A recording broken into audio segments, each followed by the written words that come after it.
பூதப்பாண்டி அருகே உள்ள மண்ணடி மலையடிவார குடியிருப்பு பகுதியில் செவ்வாய்க்கிழமை மாலை ஒரு ஆட்டை மலைப்பாம்பு ஒன்று சுற்றி வளைத்து கொண்டு விழுங்குவதாக அப்பகுதியினர் அலக்கியபாண்டிபுரம் வனத்துறையினருக்கு தகவல் கொடுத்தனர்.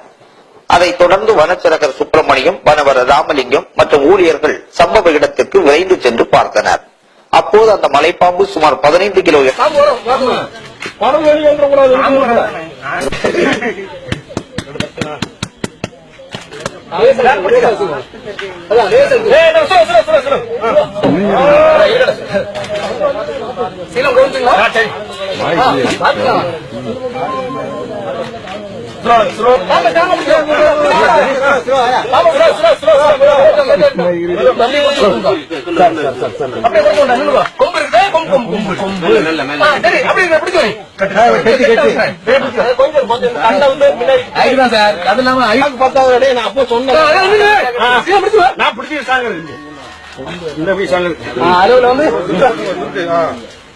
மெல்ல